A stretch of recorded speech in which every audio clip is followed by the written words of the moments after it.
The Bible says, better is the end of a thing.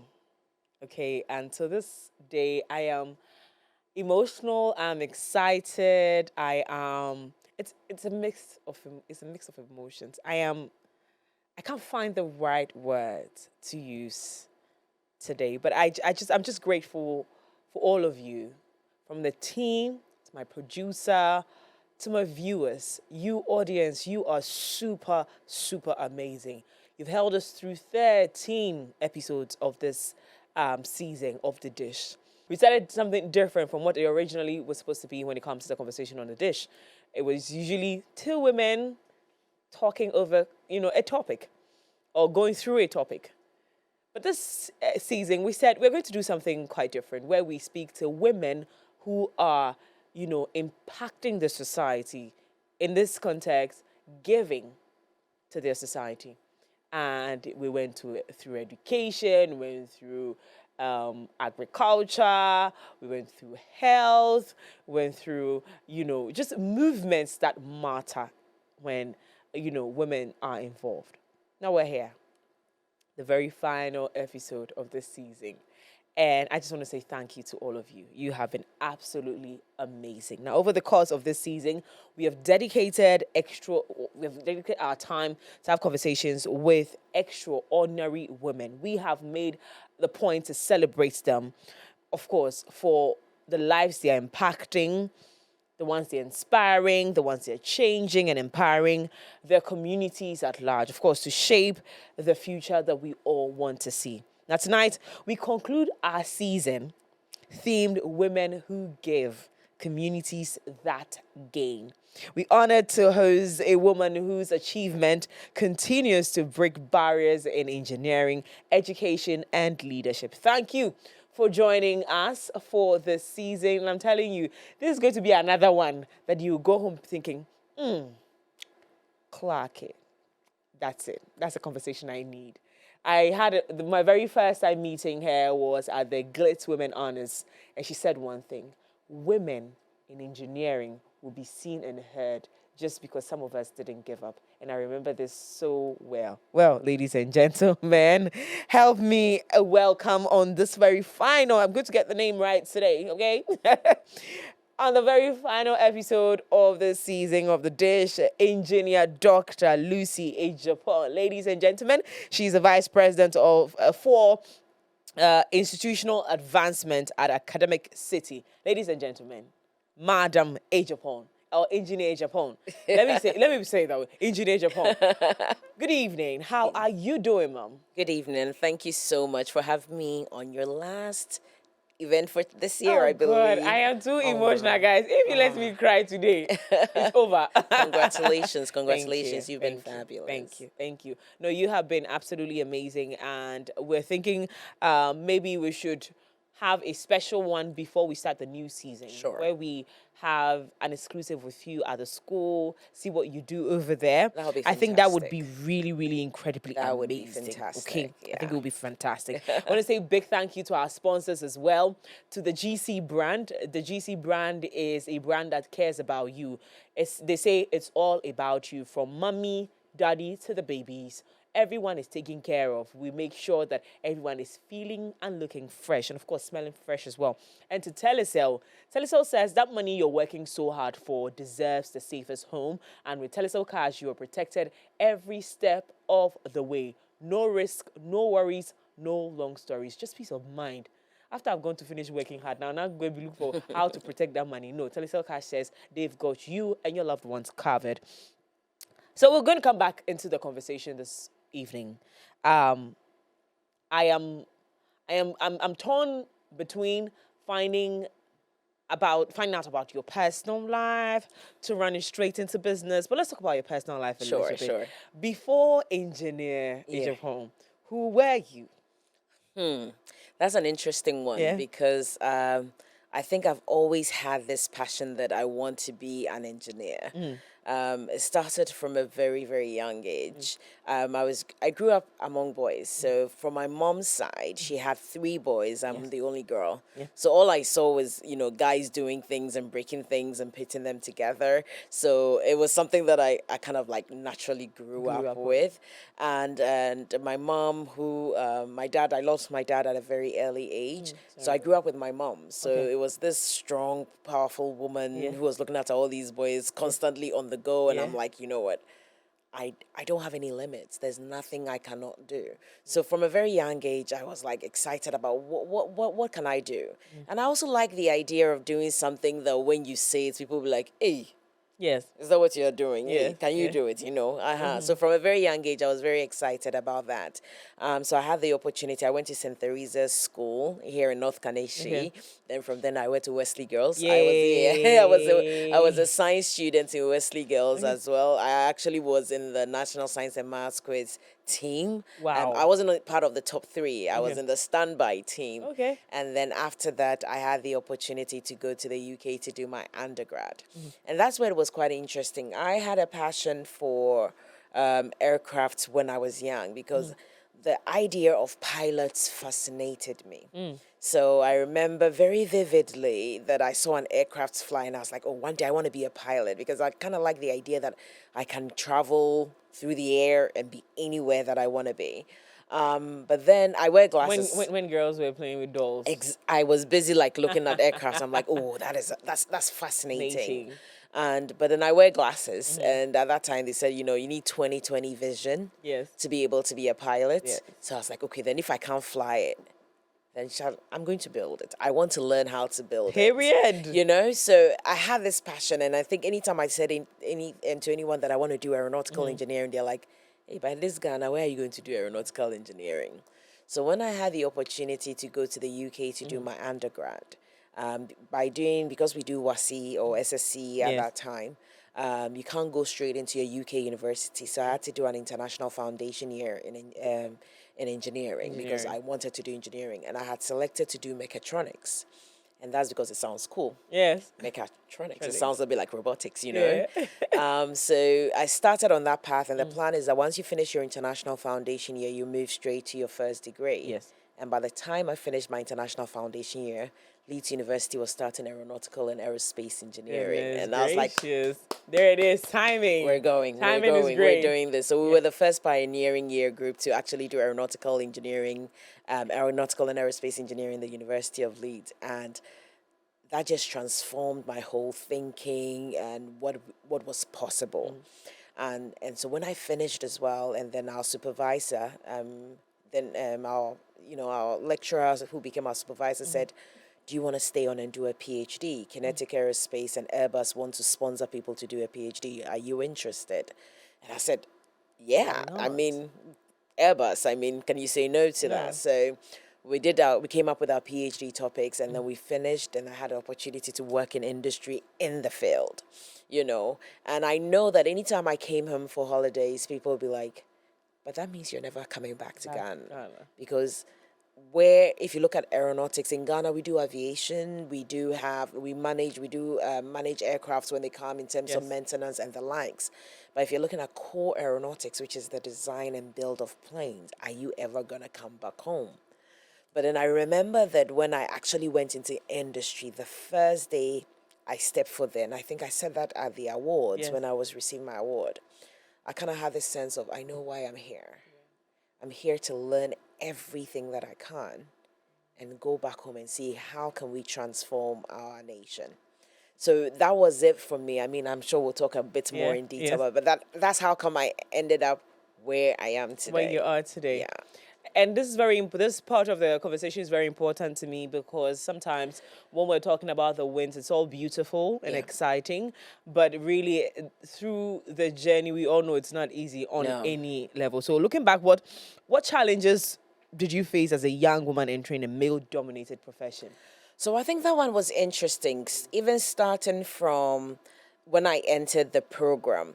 In all honesty, I thought I was going to be the only girl. But because it was a pioneering program at the University of Leeds in UK, we actually were 13, and there were 6 girls and 7 boys. So we're quite equally balanced. Yeah. I was the only black or Black. African person, but the balance was quite okay. So we actually grew up together, and obviously we, the girls, were topping the class. So it was okay. But where I saw the impact or the difference was when I actually went into industry, whereby when you get there, there's not a lot of women there. And it's not deliberate. It's because a lot of women, by virtue of the notion of the field, are not even applying. To go there. And obviously, the being a minority, that was glaring. I even remember there was once that David Cameron, who was then the Prime Minister, Yes. came to the UK. And I think I have one of this on my personal Instagram profiles where he had to give a speech to the organization I was working for. And I was told to go and sit in the back because they needed diversity. You understand? And some of my friends took like, no, I mean, how can they tell you that for diversity, go there? And my natural instinct was like, you know what? It doesn't matter how we get there. We're going. Oh. We're going so that you see that we're there. We're there. And then once we're there, we show our values worth, even up until today. And one of my first directors, Shan Dulanti, I remember he used to tease me because when I first applied for the job and I eventually got in, I wasn't, as women, we are not usually prepared for the negotiation aspect of a job, you know? So I had spoken to a friend who worked there. I've got some insights about the organization, but it never even occurred to me to ask her, what is the going rate? Yes. So when for the first interview and it was going well, and then they asked me, what's your expectation? It caught me off guard. So then I thought, I had applied to be a lecturer at Sheffield University. The going rate was, let's say, £29,000 as a starting graduate. Maybe let me go with that. So that was the first number that popped into my head. And I said, oh yeah, 29K, wouldn't it be a bad start? And then immediately the words left my mouth. I'm like, I made a mistake. So my boss used to say to everybody that he got me cheap as chips, because everybody that was coming in there was getting like starting off at 33, 34, 35,000 pounds. And then I come in, I said 29K. And that's where sometimes the pay disparity comes in. Not because people are being deliberate about saying we are paying women less, but sometimes because we don't even ask enough, because we don't even know. You know, and the boys are ballsy. They will just throw a number out there saying, "Oh, they will find out what is happening exactly and get." But what I did say, similar to being that diversity representative, is that it doesn't matter how you get in, but let's get in. And I was one of those that got in.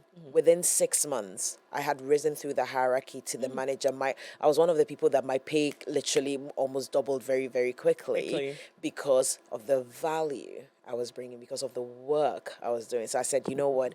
I won't let the money be a hinder, but let me show them what I'm worth. And maybe they will value that work that I bring in. Value what you bring. What fascinated you the most when you got into the aerospace engineering, career? When you got into that space, really, what fascinated you about? So the company that I ended up doing my first real, let's say, industry work with, even though 2 of my PhD, I was working alongside, as I said, Kinetic Aerospace and Airbus UK. And I spent some time in Airbus UK in Filton as part of my research. And Airbus. Airbus. You know, Airbus is the whole time when you said, I was like, I know this. Yeah, the aeroplane Airbus. You know, Boeing and Airbus. Yes. Yeah. Oh, no. So I worked for Airbus UK. Okay. So I worked with Airbus UK, and in the UK, they specialize in the wing manufacture. You know, France does the fuselage, and it's a European organization, and they have different parts being assembled in different places. Okay. So I was able to join the future aircraft team who were looking at what does the aircraft of the future look like. And the research I was doing was looking at aircraft systems and how to predict it, so that we build a quite relatively lightweight aircraft at the most efficient way. So that was the research. But when I got into the Manufacturing Technology Center, so the Manufacturing Technology Center was an organization that worked with both academia and industry. And they take the innovative ideas from academia and then turn it into something usable that industry can use. So that the UK British manufacturing is always at the forefront and trying to be better at what they do. And when I entered, what blew me, I went straight into the aerostructures team. So I was working for companies like Rolls-Royce that make the Rolls-Royce engines. I worked for GK and Aerospace. I was doing research for them to say, okay, how do they advance their manufacturing? So that was fascinating. And I think for me, when I entered, it opened up my eyes to manufacturing to a level I have never seen before. My degree was in designing aircraft. But when I entered the job, it was building that aircraft. So looking at the manufacturing aspect. I remember when I entered, and up till today, it's so vivid in my memory, it's a beautiful facility. And it had a Rolls-Royce Formula One car was upside down. There was a Rolls-Royce jet engine on one side. So as you enter the place, you know that you are entering. You've made up your mind. Just say, that, you are entering technology. You're psyching you. You're psyching you. And so I entered, and they did the most diverse projects. So they used to say that we are the organization you've never heard of, and we do the projects that we can't talk about. Because it's like a lot of the companies we work with, you can't really share some of the information that we do. But it showed me what you could do when you have knowledge and how you can apply. And the reason why when I entered, I felt like I could go back home is because I could see the application in a diverse number of ways. Yes, it was aeronautics. Yes, it was aerospace. And this is an example I give people. When I became a technology manager, one of my best days, I remember, I got to work, and we had to go into a meeting with GK and Aerospace. And so we're looking at assembling one of their light wing composite aircraft wings. So that's the morning. In the morning. And just after that, we had another meeting with another organization that wanted us to build a machine so that we can take the shells off prawns. Oh. That same day. Same day. That same day. After that, we went into another meeting with an organization that wanted to automate the washing of the inside of the chicken for mass production of chicken. And we had to design the tools to be able to do that. Wow. And the last one, I met a Kenyan man who wanted our organization to help him automate how we do lace fronts for wigs in an automatic production. And that was a typical day. The projects were diverse. This is three interesting industries you entered in one day. In one day. And that was my typical day because my team that I used to manage was a design and build. So you come and tell us what your challenge is. And we use technology to solve it. Yes. And irrespective of what it is. What it is. Because the patterns were similar. So I remember one of my first jobs at MTC was us looking at automating the assembly line for aircraft assembly by following what they do for cars. So we'd go to Mini Cooper, would go to Ford and see their production line and say, how do we adapt it for a bigger aircraft that's like 10 times or 20 times the size of cars? So there's knowledge to be learned. So from there, I was like, you know what? We have amazing universities in Ghana. How do we turn our research into something impactful that will advance manufacturing in Ghana? Because at the moment, our manufacturing is not there yet. It's not there yet. It's non-existent to some extent. So, and if we really want to be truly competitive, and so that's why I had that back of my mind that I will eventually go back home. But what am I taking back home? How do I add value? Lovely. And you can only get these kind of information or conversations here on The Dish. Reason being that the women we bring, we are very careful and thorough in assessing their achievements. We don't want to come and sell you story. We don't do that here. We're not selling stories because that's one thing I noticed in Ghana a very long time ago. I've always been a hungry girl, very hungry for information. And I'll give a backstory. I knew at some point in my life that the kind of education I wanted for myself, I can't afford it. My mother couldn't afford it. So I have to use every opportunity I had around me to learn. Yeah. So I started serving very early, people that I thought could help me. And my classmates that had gone ahead to go to universities or senior high school, because everybody went before me. Yeah. So anybody who had gone became my friend. Yeah. Hence the kind of people I have around me. So a lot of people I have around me will be my seniors or colleagues of mine who had gone ahead of me. And whilst I was doing that, I think one of the things that I kept, hammering on my knowing is that I'm not going to be around people that I know help more than. advance me. Yeah. I cannot do that. So all my friends, all the people I know. Now, whilst I was even doing that, there was a point where I noticed that this is a story you're selling to me, ma. This doesn't make sense. Or I'll watch a show that is supposed to be one that inspires me, but you can tell that there's a disconnect. How real is this? Yeah. I'll go for seminars, and I say this a lot on this platform. I used to go for conference day. I'll be there now. My last year, I'll go for conference, and I'll be at these conferences. I'll be like, ma, It's not connecting. nah, Something is not connecting. something is missing here. Not that they're lying, but sometimes you have to embellish the story a little bit. It just wasn't helping. Then I told myself that if ever I had the opportunity to become a journalist like I wanted to be, I would speak to the real mentors. So one of the taglines of this particular show is speaking to the real mentors. These young girls need women who have been through, not ones that are selling story, not the perceived mentors like us. Some of us, I look up to you. Look up to what? What do you want? What are you really looking up to? Is it the glam? Is it the fame? Is it what you see people celebrate? What really do you want me to mentor you for? But when we meet women like you, we are humbled. Oh. Because we can hear real stories that have gone through real life situations that, could help. And so the conversation continues right here on The Dish. I'm excited. We're speaking to Engineer Agyepong, because I want to be doing that today. At some point, I'll call her Dr. Lucy, but it's Engineer Agyepong at this point. And she has run us through how she got introduced to engineering, the aerospace. Aeronautical and aerospace, yeah. Nautical. Aerospace is fine. Aeronautical space. Yeah. I've combined the three. You've combined it. That's a new degree, but that's also okay. Yeah, that's a new degree. I said you've made a new degree. Yeah, a new degree. Aeronautical space. You see you. Well, when she found how she got into the space and what she has been doing, we're going to be delving into her achievements, what she's doing now, what she thinks should be done now in education. But before we go for the break, let me do this. Yeah. What in academia, which gap do you think that needs to be filled as soon as possible? Ooh, that's a tough one. Like a gap that needs to fill ASAP. I still think that it depends on what angle you're looking at it from. If we're looking at it from as a nation, what do we need now? Let's put it as a nation. As a nation, we need manufacturing. We need skills in manufacturing. And it's a two-pronged approach because we need to start creating stuff so that we can make our own stuff, create our own industries. That's one. But then also, because of the rate at which the world is moving in terms of technology, we also need innovators and people in the tech space to also create stuff. I think now is the best time because, with the proliferation,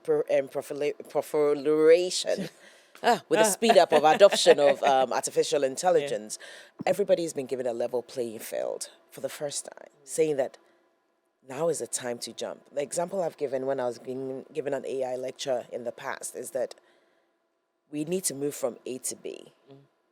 Now there's different vehicles. You can either get on the train and get there. You can get in the car and get there. You can ride a bicycle and get there, or you can walk. But either way, everybody's moving.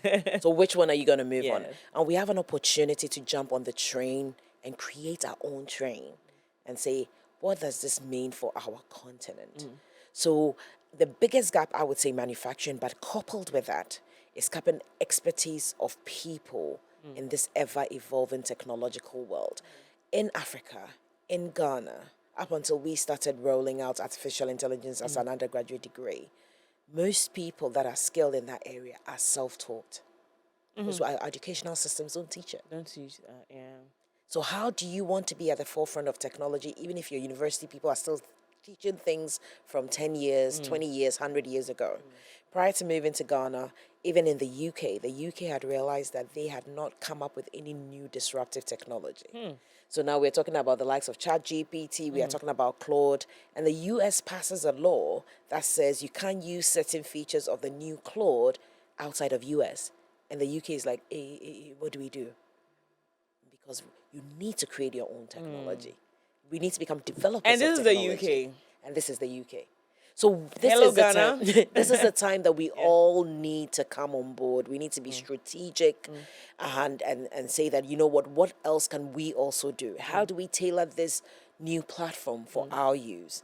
How do we produce the data that is needed so that we train these modules or models for our use that is reflective of us? The reason why we're still talking about the likes of some platforms giving erroneous information is because Yes. they're not reflective of us. Yes. They're not trained on us. No.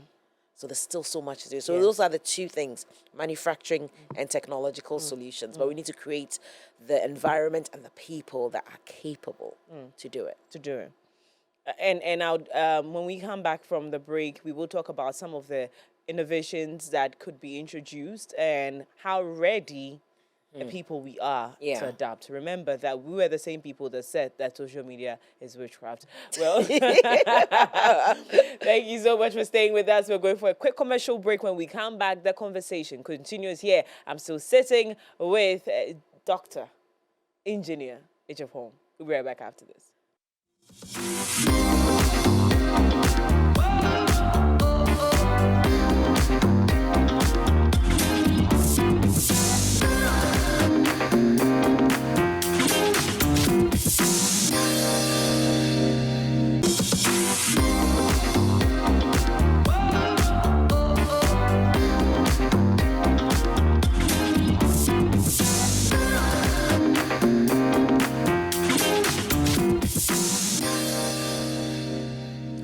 Welcome back from that break. This is still the dish on MX24. My name is Miriam Mensah, and need I remind you that this is the final episode for this season.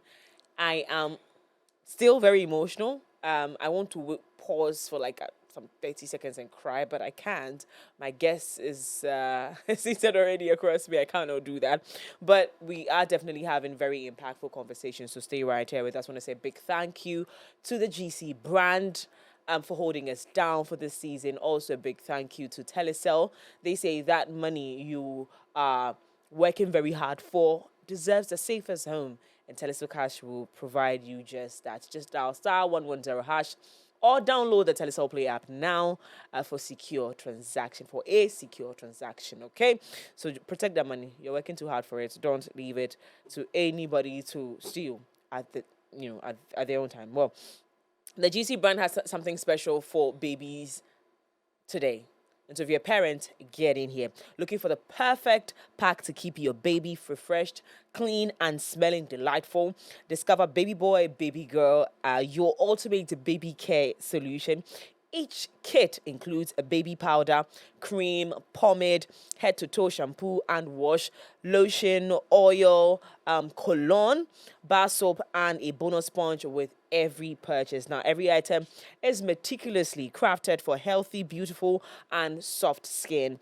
Choose blue for baby boys and a pink one for your baby girls. Baby boy, baby girl, every thing you need to keep your baby happy and well cared for. Available now for loving parents just like you. The GC brand, it is all about you.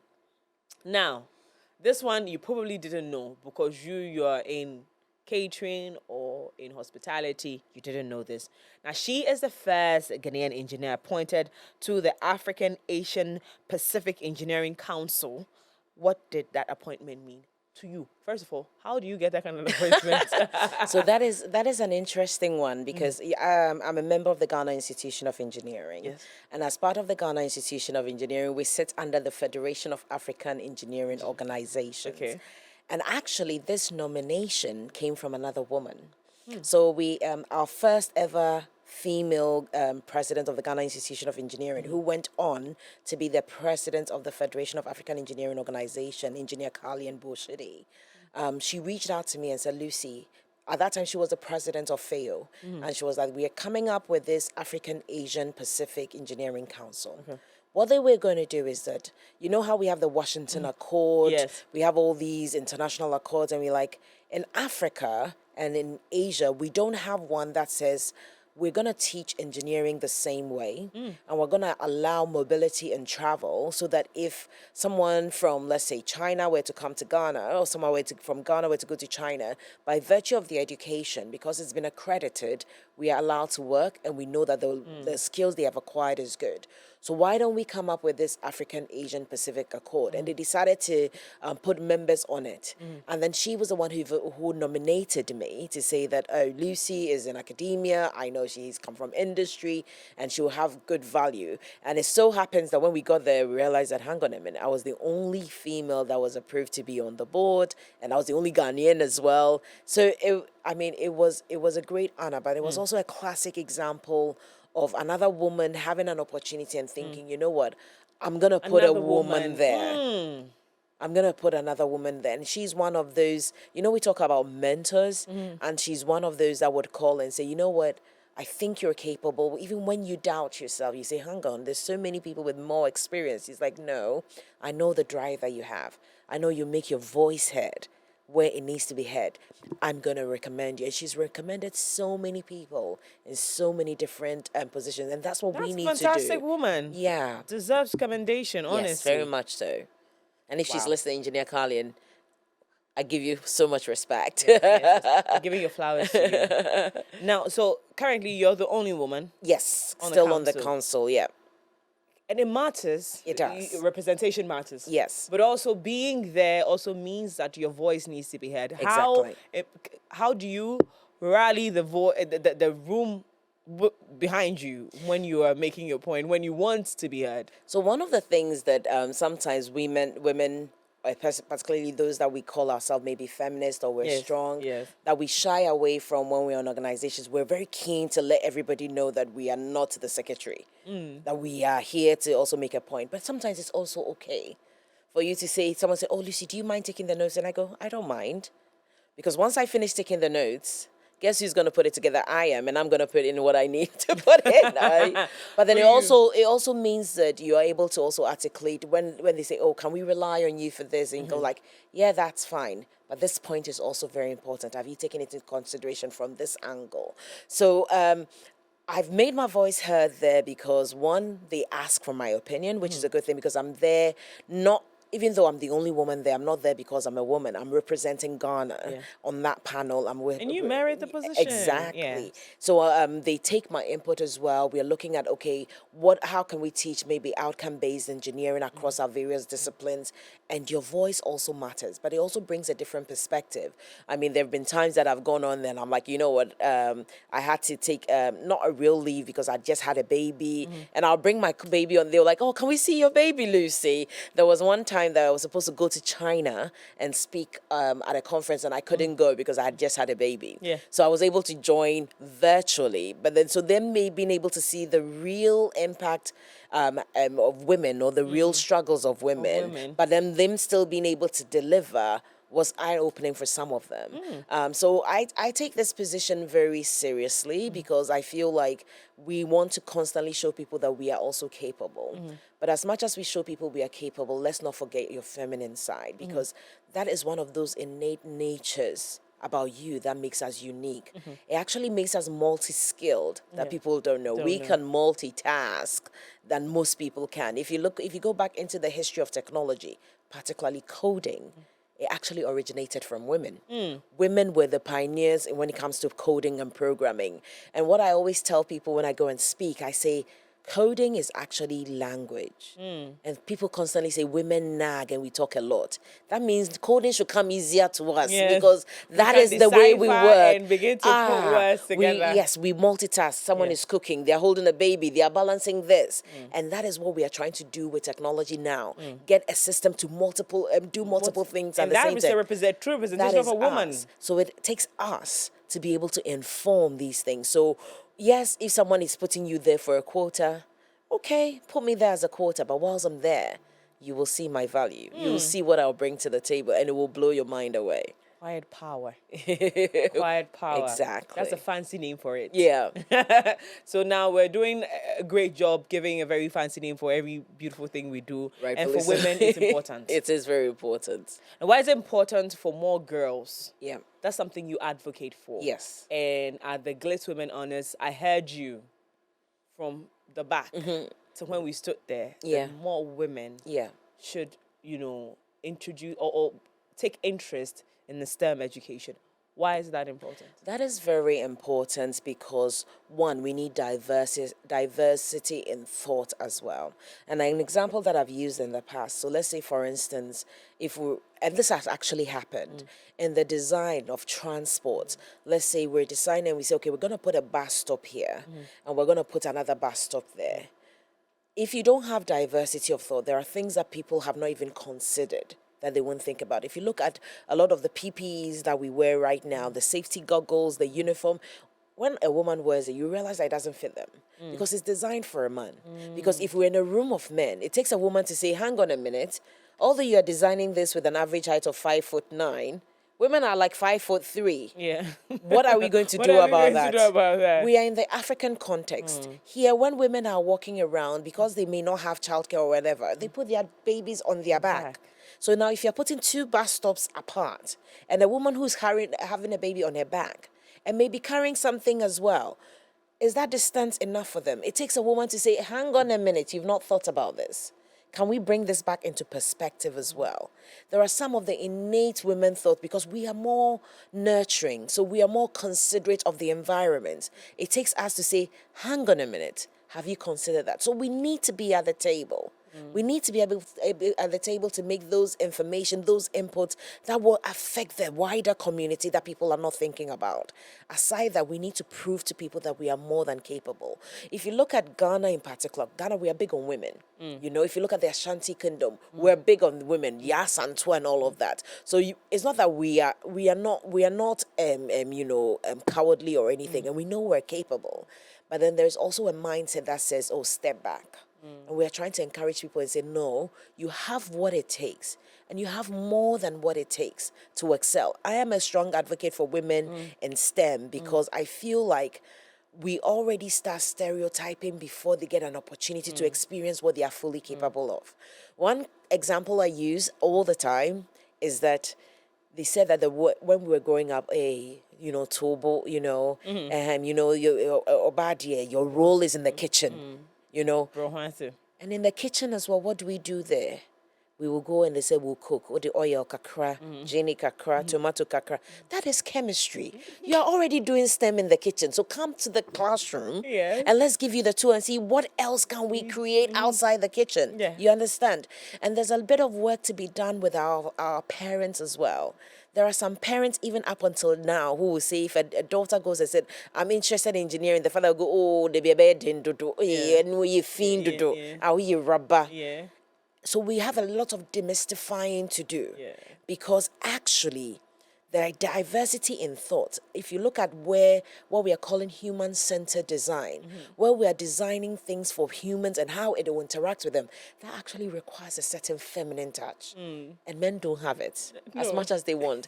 Some of them don't have it. So it requires us to be part of doing that design. It requires us to advocate and show men that, not that we are saying that we are equal or better, where sometimes I would argue, but rather to show them that there is a different approach and a different thinking that we need to explore and say, what else can we bring to the table? So I am a strong advocate because if it comes to education and how we learn, women are better at learning. If it comes to implementation, women are better.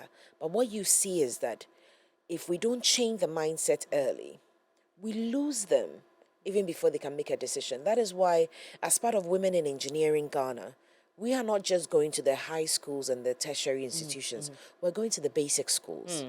We're going to the basic schools and say, let's do a chocolate experiment. Let me bring chocolate. Let me put it in the sun. Apart from golden tree, that one, it doesn't melt in the sun. Doesn't melt that one is too. special. But let me bring a Belgian chocolate. Yeah. Why does it melt in the sun? Yeah. We're going through some chemistry processes that is changing. And when they can relate when they can understand, they don't fear the subject anymore. Rather, they start to be opened up to the opportunities of what we can do. Then they can choose and say, you know what, when I go to high school, I want to study science. And then once they study science and say, okay, this is what I can do, because everything around us, even in this room, everything here is dependent on science. Science is the study of our environment and how it behaves in nature. And then we say it, engineering. Let me explain three things. We have science, which is the study of things and observation of things around us through experimentation, etc. Then we have technology. Technology is when we apply science to make things useful for man. The microphone. Back to the classroom. Yes, I'm taking you to the classroom. The microphone, the camera, Yes. to make it useful. Yes. And an engineer is the person that just builds it. Yeah. And maths is the language that connects all these things together. So it's not difficult. It's not difficult. But you just break it down. you catch and say, ding. And then people lose interest. You have a lot of journalists saying that, hey, I came into journalism because maths, dear. But maths is part of life. Yes. So we need to demystify that early. Absolutely. And we need to teach it well so that more people come on board. Yes. And then when more people come on board, then they're able to see what they can do. Then there's another challenge. Now, once they've come on board, once they've studied engineering, like for instance, just at our recent graduation, we had one girl that won the best female in engineering student. Now, the challenge is that how do you keep them in engineering? Because when they go to the workforce, so now that we are increasing the numbers, and a lot of organizations are saying, we are ready for the women, bring the women. But then we also need to do a culture mind shift. You see that, in the mining sector, kasa buga buga, it's when you be a kasa ni oba be yejuma waha. What's your be kasa? You know kasa rough of Christ, okay? No, but it's not. So how do we tool you? You said you're ready for women. Are you ready for women? Ready for women? Are you ready so that if they're advancing their career and they need to take a pause and need to have children, what accommodations have you made for that? I remember when I went on maternity leave in the UK, and I went on maternity leave, I think, it was in May. I had my baby in May. And so we were due a pay rise in April, and I didn't get a pay rise. So I went to my boss and I said, hang on a minute. Our pay review is based on the work we did last year. I met all my targets. Why is it that I'm going for maternity and you didn't give me a pay review? And he said, Lucy, you're going on holiday for a year. In UK, we had maternity for a year. And I'm like, it's not a holiday. It's like, yeah, you're going for a holiday in a year. When you come back, we'll talk about it. And that was it, which means I was then at home on a pay, not getting the benefits I was due because I was on maternity. But luck as you may have it, I actually spent 4 months in the UK, and I came to spend the rest of maternity here because my husband lives in Ghana. And then whilst I was there, they wanted to recruit a technology manager. And they interviewed everybody. I was sitting at home on maternity leave, and they called me, Lucy, we want you to go for this role. And I interviewed for the role. And so by the time I came back, he gave me back my pay rise and then some. Do you get what I mean? With a new role. With a new role. So what I'm just trying to say is that there's a lot of work we have to do to get women in STEM. It is important for us because we need diversity in thoughts. It is important for us because there are some women that have just fantastic, and you don't want that resource to go to waste. But then once we get them in, how do we keep them in? A lot of my aeronautical and aerospace friends that I did, I think it's just a handful of us that actually ended up in industry, because when you are an engineering student, they teach you how to do logical and critical thinking, analytical thinking. Okay. And banking likes that. So they come and steal them. Oh. And they pay them better, because engineering doesn't pay as much in the beginning as like finance or something, because of the way we think, which means that then we get them and we don't keep them in engineering. So now we need to be intentional about creating an enabling environment. So when women get into engineering, they can thrive. Indeed. And that's what I'm advocating for. Indeed. And what progress have we made so far? We've made a significant progress, I must say, because at least the fact that a lot of organizations are saying, come, we want to have more women, and they're being intentional. I was recently at the I think organized by the Ghana Chamber of Mines, we had a panel discussion looking at the future world of work and how particularly the mining and petroleum and energy sector were ready for women. And the question a lady asked the question and said, you said we are way open for women, but are you truly ready? So that's when we start talking about, okay, now they are opening, some companies are opening breastfeeding rooms. So in that room, you can breastfeed your baby and then continue with work. They are having crashes on site so that the woman doesn't have to lose out too much. They are allowing more remote working. So we have started making strides. The thing that we're facing a little bit of a challenge is just in the language, because we have a way we speak that may not necessarily be appropriate. And in this Me Too era, you have to be careful of what we say. So we are also working with organizations to say, what are the do's and what are the don'ts? What are the lines? How do you work effectively with people from different background, different culture, different beliefs? What is appropriate, what is not appropriate? So we're getting there. I think we've made significant strides, but there's still more some more room to for do. improvement. Okay, now what qualities do you believe? And whilst we're getting into this part of the conversation, you're looking at what used to be done, what is being done, and what needs to be done. Yeah. So, what qualities do you believe future leaders must possess in an increasingly technological world? And this is interesting because usually when you say what skills do people need, you would think it's technical skills. Technical is hard. But it's not. It's the softer skills. No, I love that. It's the softer skills. No, I love that. So I'll use a classic example. Okay. So whilst I was in the UK, whilst I was studying, I worked at a call center. Okay. I sold insurance for like 13 years. Throughout my undergrad, my PhD, I was selling insurance. And I worked for a company called Direct Line Services, which later became a Royal Bank of Scotland Insurance. And I've sold everything from travel, home, car. And to be honest, where I am today is the skills I learned from working that job. Tell me about it. Persuasion, how to communicate, how to get people's buy-in. How do I tell somebody who is coming to say that, okay, you know what, I've just called to make an inquiry about my home insurance and say, okay, but leave with buying the insurance, your content insurance, your car insurance, and I'll give you X, Y, and Z. I've dealt with people who've called to complain about the organization, and their main purpose of calling was to blast me. And I finish, then they leave and they are my friends. Because you call and say, I have a complaint. I'll say, what is the complaint? This and this and this has happened. I'm like, that's absolutely ridiculous. That shouldn't have happened. And they're like, okay, no, where do I go with this? Where do I put the rest of my anger? And we go back, okay, so let me help you fix it. Yes. And to be honest, even when I went into the MTC, it was my communication with people, my ability to understand what everybody wants and how do we work to a common goal. Even now, as I work with students, as I work with different stakeholders, it's about how do we come together. And those skills, so we are very intentional in the academic city about giving you communication skills. Because in this world where technology can do everything, you need that human touch. You need to be able to bring people together, get different ideas, and get the best out of each other. So those are skills that I think that even up to today, we need. Obviously, on top of the technical skills. Yes. What is your vision for education, academia, for Africa, really? Whilst you serve at academics, and I say serve because sometimes I like to remind leaders that we're here to serve. I understand.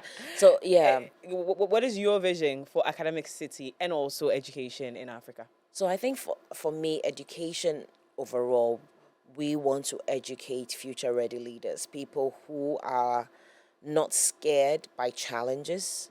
One thing that we do say Africa has a lot of challenges, but challenges are opportunities. So I want us to bring those graduates who are coming out and saying, okay, that is a problem, that is a business opportunity. How do I go ahead and nail it? I feel like the future of education, and this is one of the things that I wanted to bring back home. In the West, academia is at the forefront of technology, which means academia determines what is coming out because they come out with the groundbreaking ideas, and then Fortune 500 organizations come and say, you know what, we want a bit of that. We want that to improve our processes. In Ghana in Africa is organizations that are determining the type of graduates they want. They are coming to academia and say, oh, this is what we do. So train people to come and do those jobs. No. No. So we need academia to deliver at the undergraduate level to supply and demand. But we need our educational institutions to be innovative and say, this is where the world is going. We need to change. For organizations to come and say, we want a bit of that. Yeah. So that we can increase our productivity, we can increase our production. So from our side, that is why we are constantly looking at those future-ready programs. One of the stories that my president is constantly telling us is that Africa or Ghana needs to be at the place where we are educating to solve our problems. We are one of the massive producers of cocoa. But if you want to study about cocoa production, we don't do it in Ghana. How? If you want to study about mining gold, you have to go to the UK. Even though we have University of Mines and Technology. So how do we... Do they have gold? They are in Takwa, so they do a lot of mining. I'm saying UK, does UK have UK gold? doesn't have gold. But they're teaching how to mine gold. Is it not fascinating? And so that's why we said, and so if you want some of the best experts in Ghana, we have to take them out. So how do we change our educational systems and say that, you know what, Ghana is known for 3 things. We are going to become the best in those 3 things. So everyone in the world who wants to study about how to do cocoa will come to Ghana. How to do mining will come to Ghana. So we need to start educating to solve our current problems. But in addition to that, we need to solve our future problems and say that now everybody's talking about electrification. All these Chinese electric vehicles that are coming, who is going to be able to build or solve them? So that's why we've introduced electrical vehicle engineering, because we said, can we start to look into those? We're doing unmanned aerial systems, drone technology. Everybody's using drones. So can we design and build our own? We need an educational institution that is ready to say that this is where we think the world is going, and we need to build the skills within that and adapt accordingly. Lovely.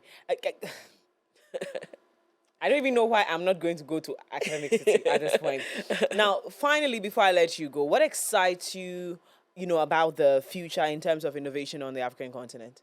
I'm excited because, as I said, artificial intelligence has given us more or less a nice playing field. Everybody, whilst we figure out the regulation so that we slow it down a little bit because it's going too fast, it's given an opportunity for us to innovate. So the question now is that, what is your challenge? And how can you solve that? Right now, we are having people who are using drones to do mapping of agricultural fields. You have all these sensors that can predict the soil moisture to say that, can I have year-round, production? The opportunities are endless. I think we need to focus on our strengths. Agriculture. What can we use technology to do then? We have a lot of agri-tech that is popping up, so we need more of those. We need to look at fintech. In Africa, we have, when it comes to fintech, we are advanced. Yes. Much more than, the West brought the internet, mobile internet banking, but right now when it comes to financial technology, Africa is topping Africa, it. Yes. can we have more of those? What are our challenges that we need to solve for our people? And how do we create the technology and then move it out so that people come and learn from us? It's about time. They said the next big boom is happening in Africa. Is that we right? have the most youthful population. Yes. We have the most innovative people. Let me tell you one story before I go. When our president took a trip to India, and one of the things they were looking at what the Indian institutions were doing, and they realized that a lot of the programs we were doing were actually far ahead than some of them. And he spoke to one of the guys who was asking an MIT professor, and he asked him, where are your best students coming from? And was a Harvard professor, actually. Where are the best Harvard students coming from? And then he looked at him and said, you're thinking that I'm going to say they're coming from China or India. He said, no, they're coming from West Africa. The brightest are coming from West Africa.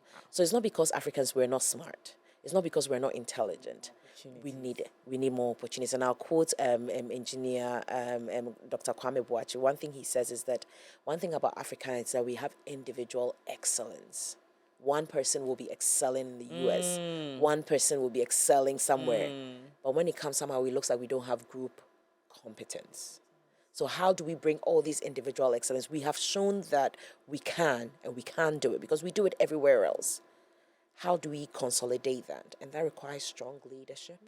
Not leadership just politically, leadership in all different aspects. Strong leadership for us to say, you know what, let us put our nation first, our continent first, and let us come together and do things effectively, irrespective of the cost. And if we do that, oh my goodness, Ghana will be an amazing place to I be am in. looking forward to that amazing Ghana.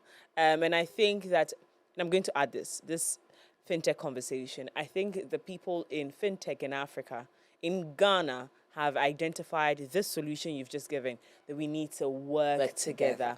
And somehow, I think whatever success we're seeing in that space is coming from they knowing that we have to be together to make this happen. To make it work, make it interoperability easy, move from A to B with no hesitation. With no hesitation at all. Oh, engineer Dr. Lucy Agyepong has been my guest here on the very last and most exciting, very educative. In fact, today we went to school. Today we went to engineering school. And it was so technical, but yet very easy to understand the things that you talked about. She's Vice President of Institutional Advancement at Academic City University. And she's been my guest. Ma'am, thank you. Thank you. And if I can say one last thing, anybody that is watching, particularly young girls, the reason why we do this is to let you know that you too can do anything. Don't let anybody ever tell you that you can't achieve it. One of my lifelong goals is a famous quote by Louis Holtz that says, I'll paraphrase, but basically the long and short of it is that you have the ability to do anything, but it comes to your attitude. Once you put your mind to it and say, I can do it, nothing can stop you. Don't ever utter the words, it is difficult. Rather say, I don't understand yet.